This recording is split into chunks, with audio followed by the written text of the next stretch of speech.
So if we could just start off with what we'll do, telling the story and the work that you've been doing, and moving from gentleman to gentleman. Thank you.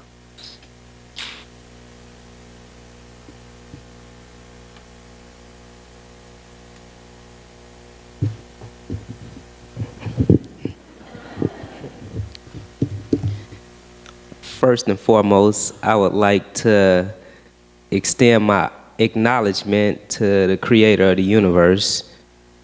Secondly, and don't take it slight being second to that, but secondly, I would like to thank you all for coming out and participating in what I know to be a much needed conversation and game plan.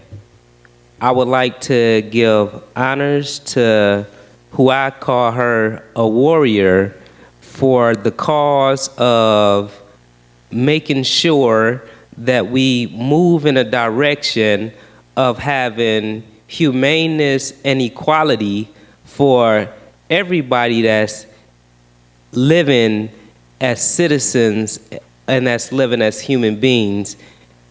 Mary King. I would like to give honors to the MCCD, the Michigan Council on Crime and Delinquency, to American Friends Service, to CAPS, to every person and every organization that has been carrying the torch to carry this message, to make the social changes to where we have some type of semblance of fairness and equality in the state and in the nation in which we live, whether they participate in a large manner or whether they participate as part of small groups or even as individuals.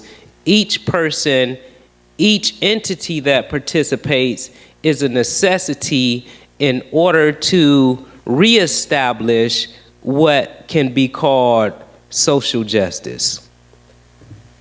And with that being said, before I go forth, I'd like to find out who it is that I'm talking to. So, if we have anybody in here that's a part of the law or the legal field, can you raise your hand? Okay. If we have anyone in here that's a part of social work, can you raise your hand? Okay.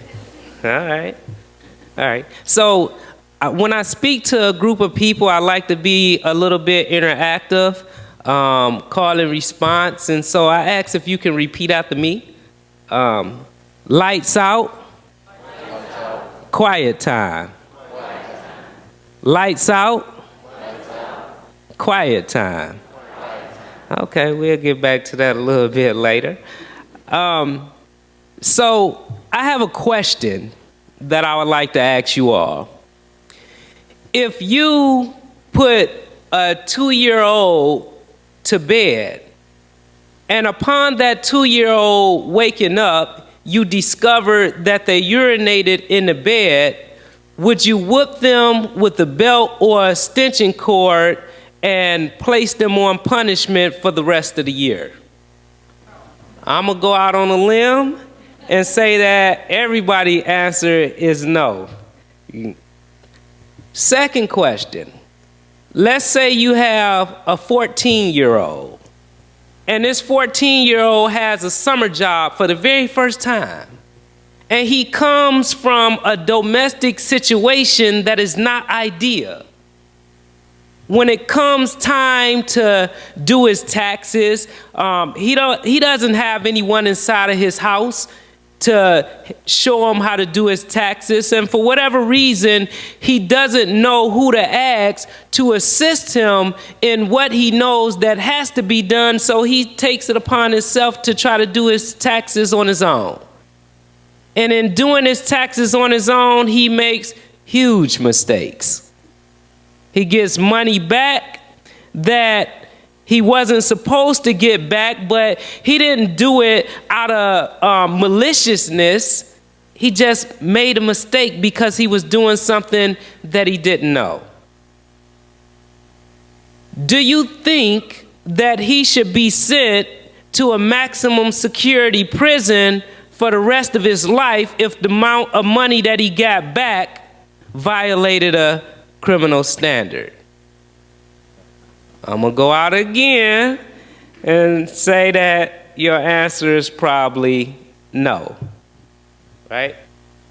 The reason why your answer is no is because your conscience tells you that the 2-year-old mental development is not at a state to where you can implement a full degree of punishment upon them because you are considering where it is that they are at inside of their thinking. Your answer is no about the 14-year-old because you had a chance to analyze why it is that he was doing what he was doing. You knew that he was trying to do the right thing. He just didn't know how to do the right thing. And your consciousness said that's not something that he should go to prison for the rest of his life about. To give a personal introduction about myself, my name is Aurelio Dorris Bay. And today, I stand here as a representative of someone who did 26 years for the Michigan Department of Corrections, 24 inside of a prison, and 2 years on parole. I stand here as a representative of not only someone who did 24 years in confinement inside of the Michigan Department of Corrections, but whose journey began when I was a juvenile at the age of 17. I stand here as a representative of a mother who unfortunately had to grow up in a situation where she saw her brother shot and killed by someone in her own family. A mother who a year later saw her father shot and killed by another person inside of her own family and never received any type of counseling, any type of help. A mother who has burns all over her body because this was the discipline that her mother gave when somebody stole a piece of food off of the stove. With no kind of counseling, with no kind of person coming along to even let her know what the trauma was that she was experiencing. And so my mother had 2 children, myself and my brother. And not being the only handbook that she had in how to raise children was the example of how she was raised herself. And since that came from a traumatic situation and circumstance, unfortunately, this is what she perpetuated because this is what she was taught was the way to raise children. So I stand here as a representative of all of the children who from age of memory, only whoopings that they remember started off with extension cords and ended up with baseball bats. I stand here as a representative of those who probably changed their grade in school, but the next day they look like the Elephant Man, can't even identify themselves inside of the mirror. As a representative of someone who is afraid every single day inside of their life, and we're talking about before they even reach the age of 12. As a representative of someone who tried to take their own life at the age of 10. You see, one of the biggest issues, the greatest issues that we have is we only address trauma from the criminal justice perspective when we deal most oftentimes with those inside of the inner city, and we do not give a comforting or a kind ear to what it is that they are going through, where it is that they are at, and what state their mental development really is. When we talk about the biology of human beings, when you suffer greater degrees of trauma, then it impedes a certain degree of maturity and development inside of your cognitive process. And so now we have someone who may be 17, but a 17-year-old that's dealing with post-traumatic stress disorder and don't know what post-traumatic stress disorder is because no one can explain it. Never being diagnosed, only being sentenced when they express an illness that they are suffering from. And so, one of the things that stood out to me from my incarceration was the county jail. First time I ever been arrested, and it was for a serious crime and a crime that needed to be addressed. But one thing that I remember is that when I was in the county jail, I couldn't even use the telephone for 15 months that I was in there. Going through trial for the first time, I couldn't talk to my lawyer. I didn't know how to ask for my rights. I wasn't old enough to vote. I wasn't old enough to go to a club. I wasn't old enough to smoke a cigarette. So when they sent me to prison, they sent me to an institution that didn't sell cigarettes because I was not old enough to smoke cigarettes, but I was old enough to be sentenced to 27 to 40 years in prison. My cognitive process was mature enough in order to make that type of devastating, life-changing decision, but it's not mature enough in order to decide who I want to be my city councilman. It was mature enough to get a life sentence inside of prison, but it was not mature enough in order to just go in the store and buy things that other grown people buy. When I got to quarantine, another thing that stood out. See, before I went to quarantine, I made a decision within myself that I would no longer be a victim. I actually made that decision before I ever got arrested. That's how I got arrested. I was a victim all of my life inside of my home, so I refused to be a victim when I got to the streets. When I went to prison, I refused to be a victim. Y'all remember what I asked y'all to say earlier? Let's say it one more time. Lights out. Quiet time. Lights out. Quiet time. The first time that I heard those sayings was when the CO, the correction officer, was locking us down at night. And he'll come back, he'll say, lights out, quiet time, and everybody have to get on their bunks. But the second time that I heard that is when I was taking a shower the next morning. Somebody yelled out, lights out, quiet time, and then the lights in the shower went out. It was gang shower, so you had a multitude of people in the shower at that time.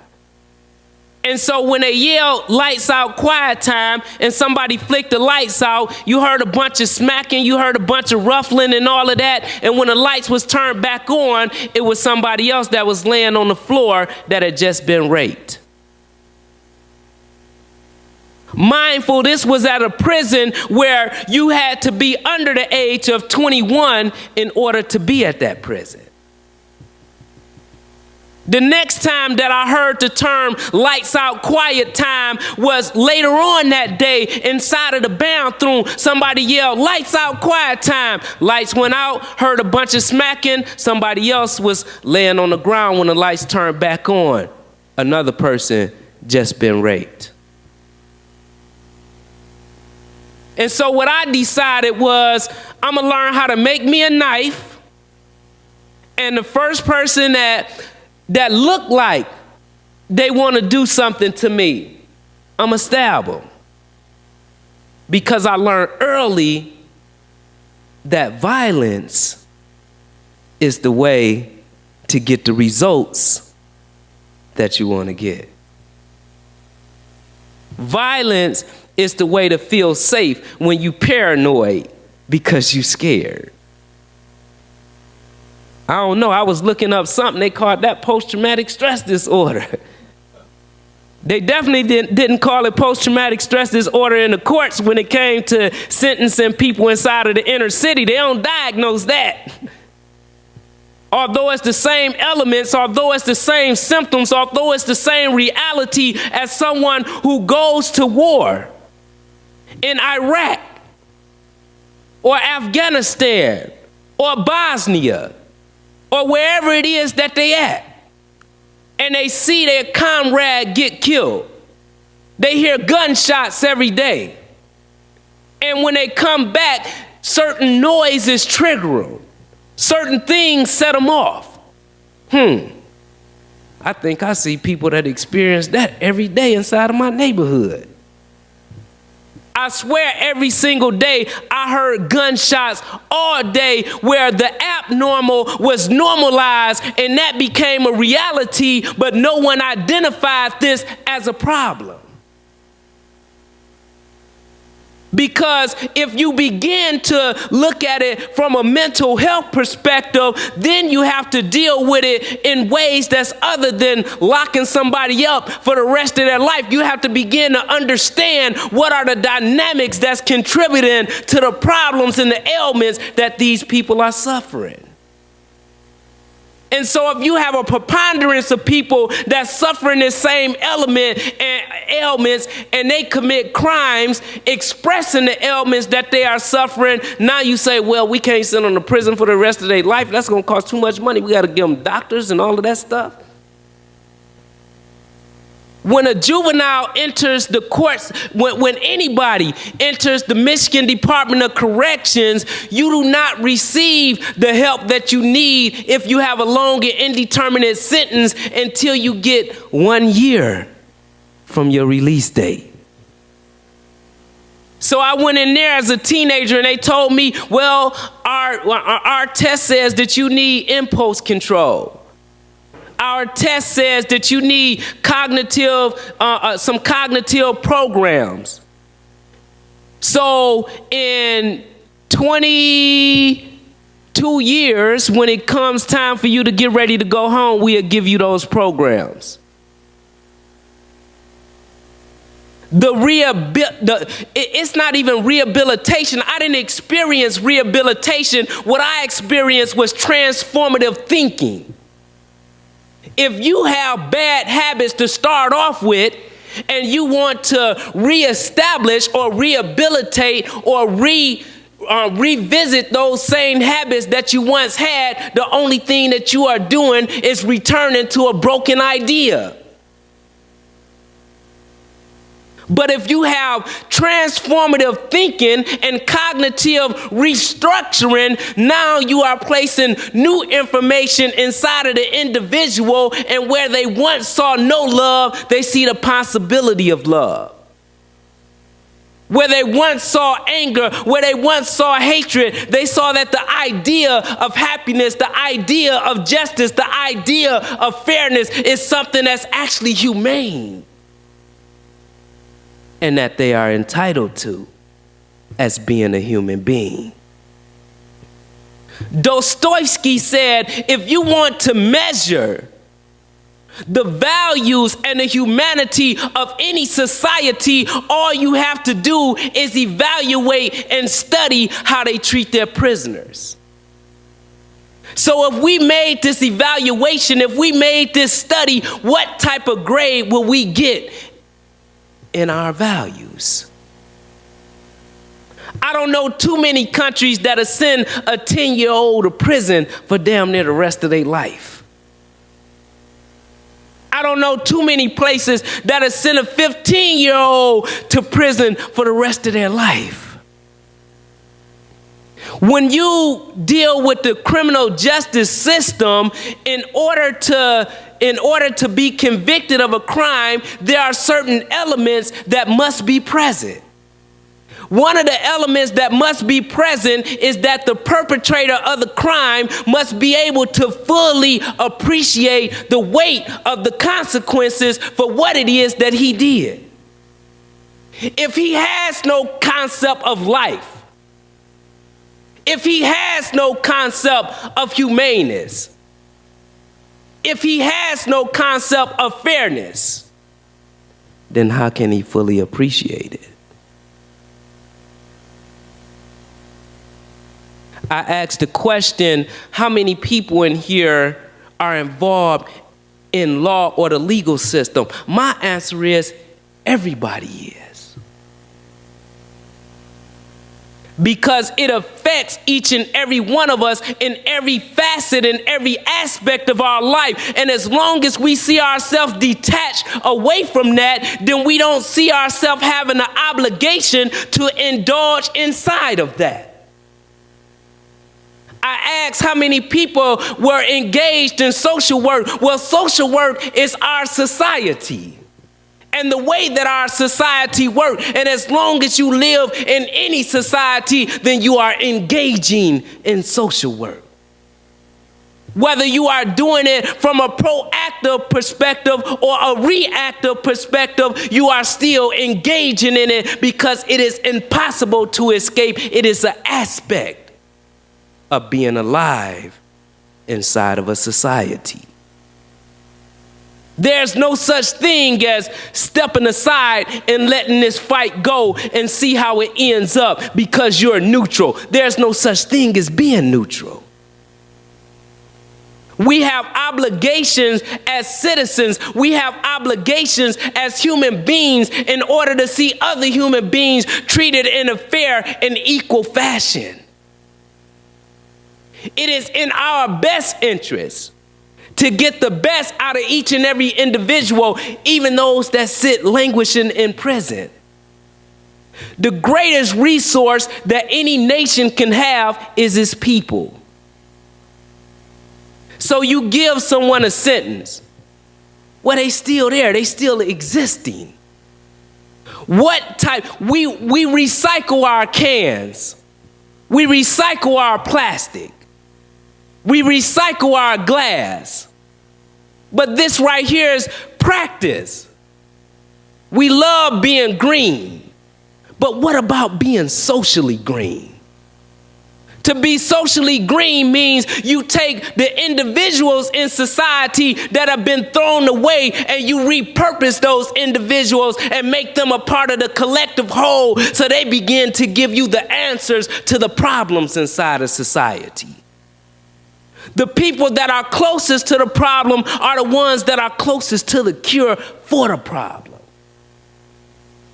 When you have people with a 20-year sentence that has an aptitude to be able to think in certain capacities, that do not have the responsibility of driving to work, that do not have the responsibility of paying their bills, why is it that we do not come up with some type of way in order to teach them science, to teach them biology? We would have had a cure for AIDS decades ago. We would have had cures for cancers decades ago because we are using everything and everyone that is accessible to us. We are being socially green. And so lights out, quiet time can mean simply it's time to go to bed. It don't have to mean that somebody is getting raped. It don't have to mean that somebody else is being made a victim. But until we put forth our full effort, then it will forever mean that. Thank you.